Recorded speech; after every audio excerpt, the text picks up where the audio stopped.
You know what the real problem is? You're not in pain, not enough pain. You've built a life that's just tolerable enough for you to stay comfortable in failure. You're not broke enough to starve. You're not humiliated enough to feel shame. You're not scared enough to change. You're floating in that lukewarm pit of mediocrity where nothing hurts bad enough to wake you up, but nothing's good enough to fulfill you either. And that, my friend, is the most dangerous place a man can be. Because when you're starving, you'll fight. When you're broken, you'll climb. But when you're just okay, you rot slowly while smiling. You lie to yourself about your potential while Netflix lulls you to sleep and your dreams collect dust in the corner. You say, I'll start tomorrow, like tomorrow's promise. You act like you have time. You act like the clock's not laughing at you, but the truth, every second you hesitate, someone out there is executing your destiny better than you. And that's why you'll lose. You don't need motivation, you need truth. You need someone to tell you that your self-pity isn't noble, it's pathetic. That sadness you nurture like a pet, kill it. That voice in your head whispering it's okay to rest, silence it. No one respects a man who's owned by his emotions.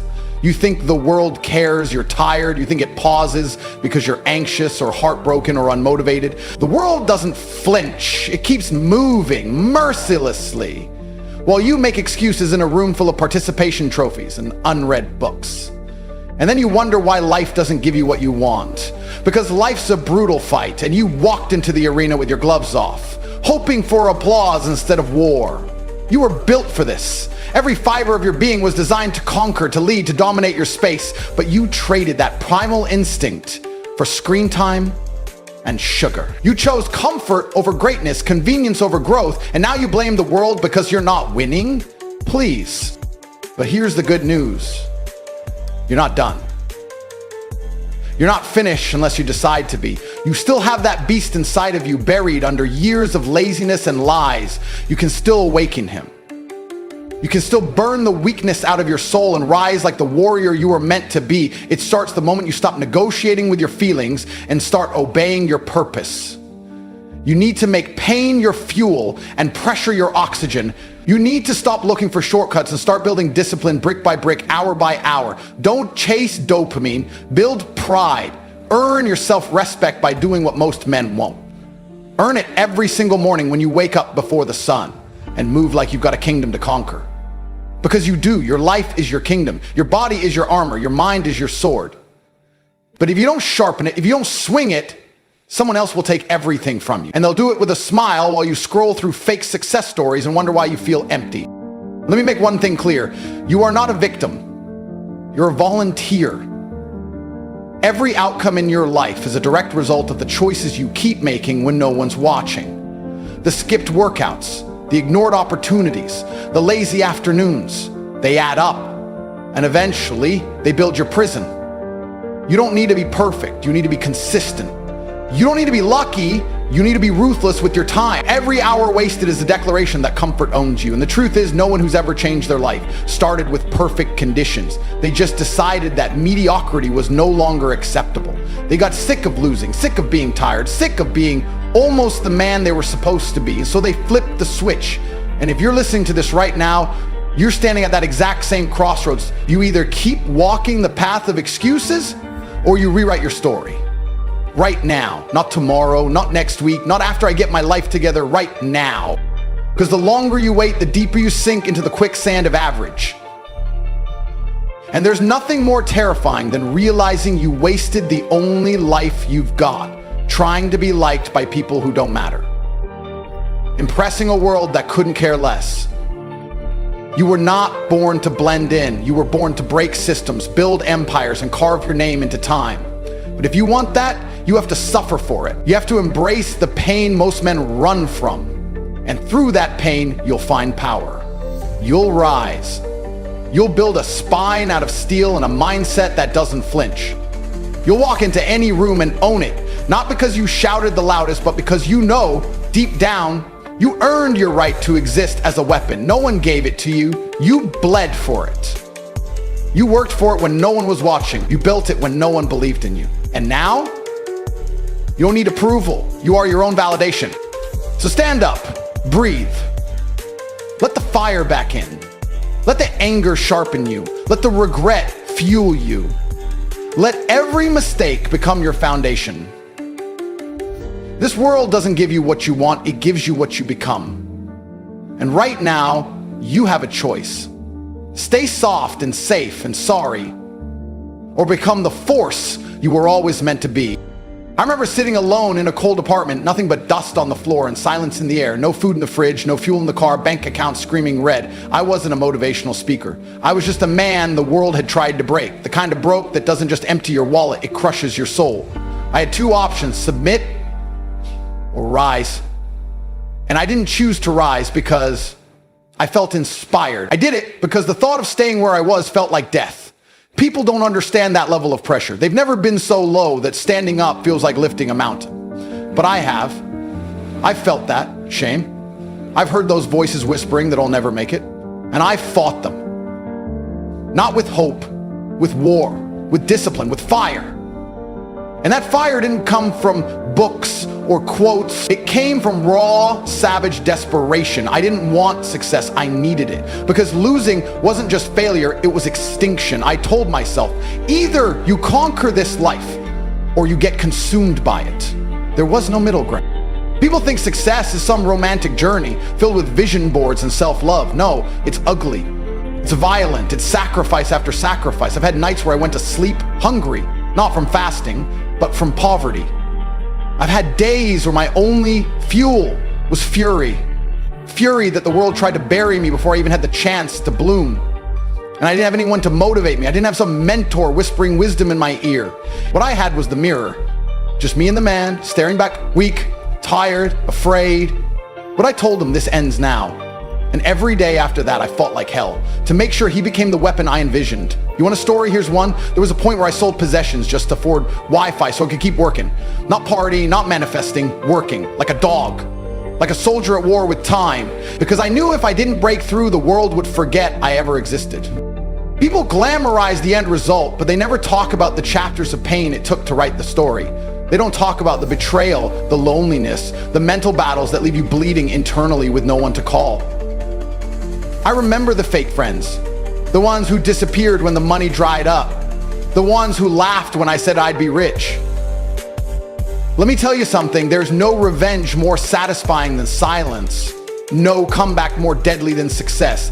I didn't need to prove them wrong, I needed to prove myself right, because when you realize your destiny doesn't need approval, you stop seeking permission. You stop playing small just to be accepted. You stop explaining your grind to people who've never suffered for a dream. And that's when the game changes. That's when you go from hopeful to unbreakable. There was a moment, it's still seared in my mind. I stood outside a gym in winter. I had holes in my shoes, my hands numb, my stomach empty, and I said out loud, this will not be my life. Not quietly, I declared it. I shouted it at the sky like a lunatic because I needed the universe to hear me, and maybe it did, or maybe I was the only one listening. Either way, I walked into that gym and trained like I was preparing for war. Not because I had a fight, but because life is the fight. And that discipline, that relentless decision to show up even when I had nothing, built the man I am today. People see me now and they think it was talent. No, it was torment. It was choosing sacrifice over sleep, isolation over comfort, growth over gratification. I bled for this. I bled in silence so I could roar in public. And now when I speak, I don't speak from theory. I speak from the battlefield. I've bled where you're bleeding. I've sat in the dark with no clue if the light would ever come back. But here's the difference. I kept moving. I didn't wait to feel ready. Didn't care about fear. I moved through it. I used it. I weaponized it. Because if you can take pain and forge it into purpose, nothing can touch you. The world can't stop a man who's made peace with suffering. That's what separates winners from the rest. Not luck, not privilege, just fire in the eyes and discipline in the bones. You think you're struggling? Good, that means the transformation has begun. No strong man ever came from an easy past. Your story is being carved right now with every tear, every setback, every doubt. And the ending? That's on you. You either stay down and rot in what could have been, or you rise up and rewrite the legacy you were meant to leave. Let the world laugh. Let them doubt. Let them call you crazy. You've got the scars. You've got the hunger. Now all you need is the choice. And if you choose to fight, really fight, then I promise you, This same pain that haunts you will one day kneel before you. This isn't just your story, this is your war. Win it. Every second you waste, there's a man just like you, hungrier than you, poorer than you, more desperate than you, but with a fire you've never known. And while you're debating whether to scroll TikTok or hit the gym, he's already outpacing you. Life doesn't slow down for hesitation. Every moment you hesitate, you're giving your future away to someone else. You're not losing time, you're gifting your destiny to the man who wants it more. That should terrify you, the idea that mediocrity isn't a punishment, it's a default setting. And if you do nothing, that's exactly where you'll stay. Forgotten, replaced, another nameless loser buried under excuses. You ever wake up and feel that quiet panic, that tightness in your chest that whispers you're wasting it? That's not anxiety, that's truth trying to slap you awake before life does it with a hammer. Because one day you'll blink and you'll be 35, stuck in the same place with the same complaints, looking back wondering when the hell it all slipped through your fingers. The scariest part doesn't happen in one moment. It's death by comfort, death by small decisions. You hit snooze once, you skip a workout once, you avoid pain once, and then you make it a lifestyle. That's how weak men are built, one soft decision at a time. And the world loves weak men because they're easy to control, easy to forget, easy to replace. Understand this. No one is coming to save you. Not your parents, not your girl, not your friends, not the government. You will die exactly as average as the effort you put in. And you can lie to everyone else about how hard you're trying, but you cannot lie to the man in the mirror. That man knows when you're being a coward. He knows when you're pretending to be patient when in reality, you're scared. He knows when you're watching other men live the life you dream of, while you're stuck in paralysis, trapped in fake productivity.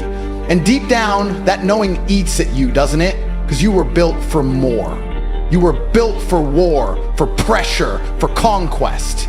But you traded it for comfort and convenience. What's worse than failure? Regret. At least failure shows you tried. Regret shows you were too weak to even begin. You'll never meet a man who gave everything and hates himself. But you'll find millions who played it safe, and every night they choke on the bitterness of knowing they could have been great.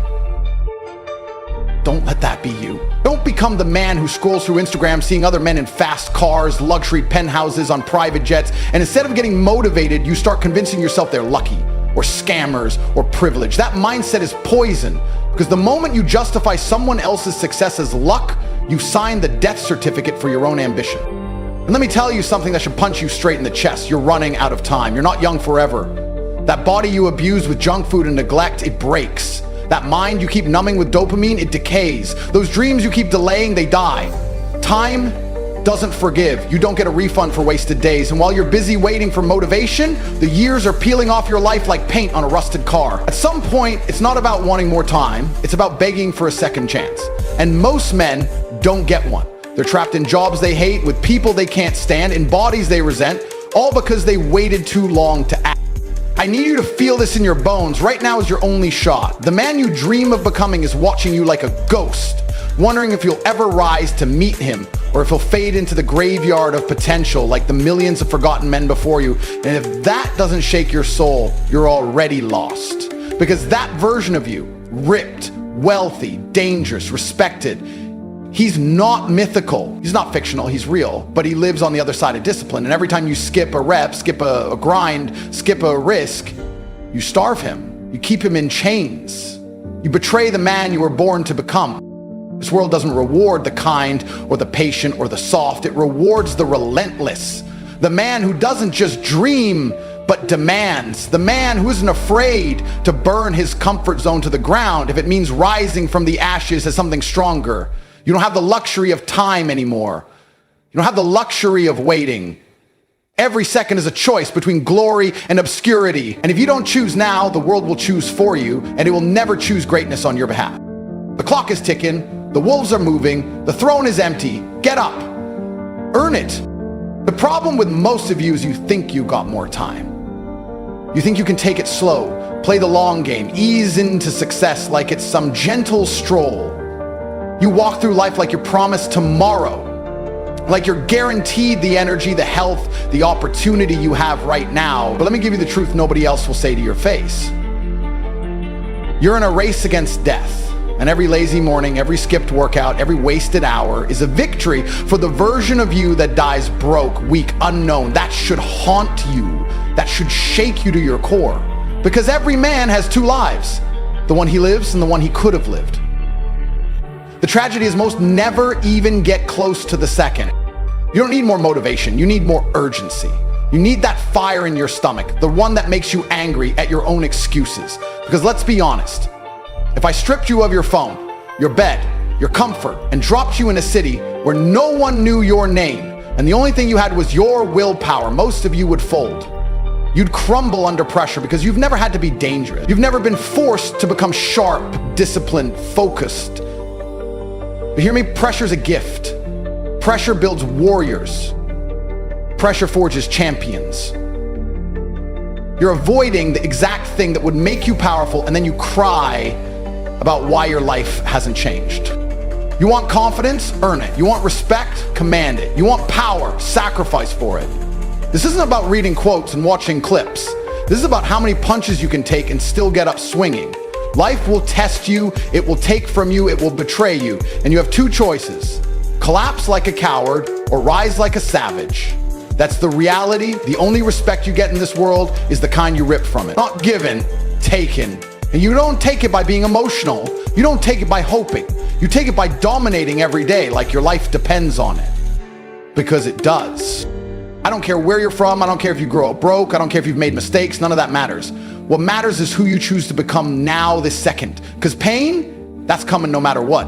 Whether you stay broke or become rich, pain is part of the process. The question is, do you want the pain of discipline or the pain of regret? One builds you, the other buries you. You think comfort is your friend, but it's the devil in disguise. Comfort will rot your mind, soften your body, steal your ambition, and by the time you realize it, be too far gone to claw your way back. Stop chasing dopamine. Stop scrolling for distraction. Stop numbing your pain with nonsense. Face yourself like a man. The truth is, you're not tired, you're uninspired. You're not lost, you're unfocused. You're not broken, you're undisciplined. And nobody's coming to fix it but you. You can fake it online, you can act like you're grinding, but deep down you know whether you're doing the work or not. That's the inner war you need to win. Not against the world, against the version of you that wants to stay average. Kill him, replace him, build something unrecognizable in his place. You want people to believe in you? Prove them wrong in silence. Let your body do the talking. Let your bank account scream louder than your words. Let your mindset become bulletproof through suffering. Everyone around you is folding. Their discipline is paper thin. If you stand tall while the rest crumble, you become dangerous. You become rare, and rarity is power. You think alpha is some label you throw on a shirt. No, it's built in the dark when nobody's watching, when your hands are bleeding and you still don't quit. There is a beast in you, but you've buried him under comfort, under fear, under lies. He's there, clawing to get out. Every time you feel that guilt after wasting a day, that frustration in your chest when you see someone living the life you want, that's him. That's your real self locked in the cage of weakness. Free him, train him, feed him pain and sweat until the world sees you and wonders, what the hell did that man go through to become this? This isn't a game. This isn't a movie. This is your one shot at immortality. Not in name, not in fame, but in self-respect. In legacy, in walking into a room and knowing no man in there can outwork you, outthink you, outlast you. And you don't get there by chance. You get there by obsession. The kind of obsession that keeps you awake while others sleep, that makes you lift when your body is screaming, that forces you to study when your mind is tired, that makes you bleed for the life you know you deserve. If you don't feel this in your soul, you're not ready. But if something in you is stirring, if that voice inside is screaming to be more good, that means you're still alive. That means the fire isn't dead. Don't let it die. Fan the flames. Become the man you promised yourself you'd be. No more waiting, no more hoping. Now is the time. This is your war. Win it.